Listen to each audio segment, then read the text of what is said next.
inclusion and accessibility, which is one of the aspects of the project. I'd like to have on the stage again Pablo and possibly Nathalie as well. And Nathalie Sfakianos representing Action of Hearing Loss, and Pablo Romero Fresco from the Roehampton University. Pablo is also a consultant of Ofcom, the regulator here in the UK. He is an expert of accessibility. And I'd like to ask Nathalie, if you can tell us a little bit about your organization, Action on Hearing Loss, and what it does. And it would be great to have also a comment about the project.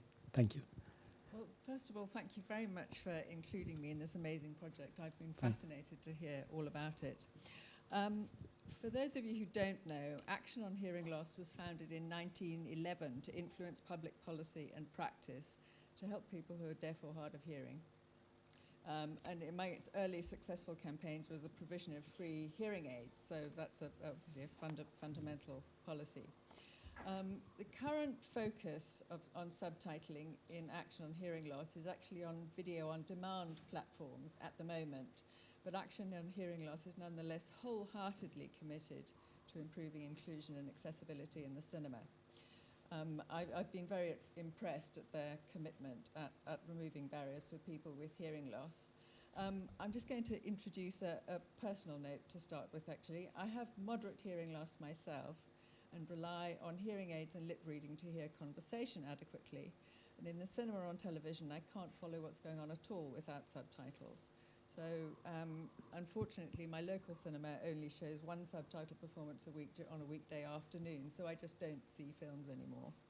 I'm not alone, because there are around 10 million people in the UK with hearing loss, many of whom require adjustments to enjoy films to the full.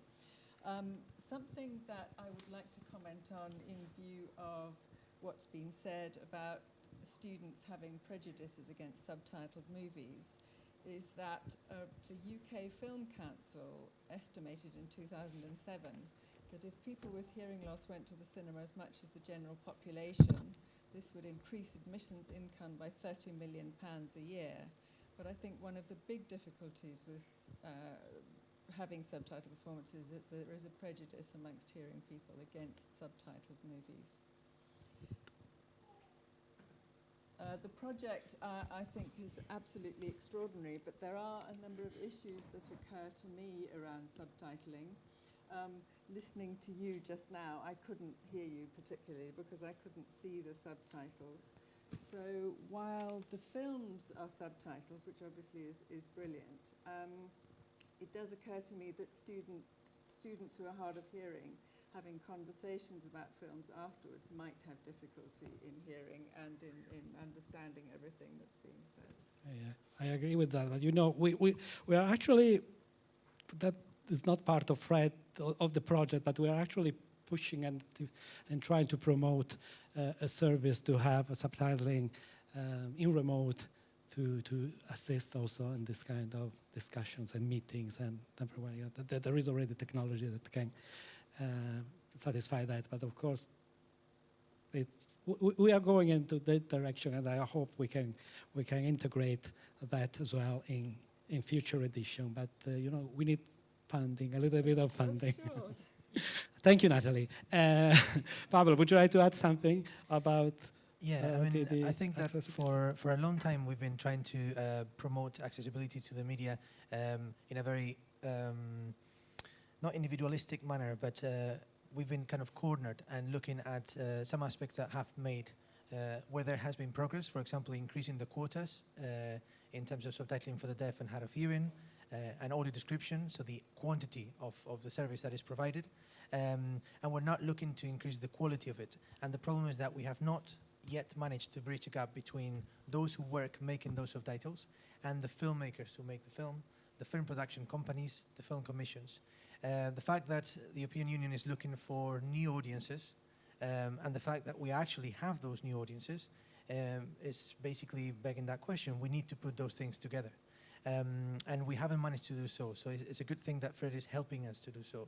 Actually, the research that we're conducting now is helping, I think, to dispel some of the myths that have been used against the use of subtitles. We know now that 1 in 7 people in the UK have a hearing loss, but we also know that almost 80% of the people who use subtitles in the UK don't have a hearing loss. So subtitles are being used for other reasons.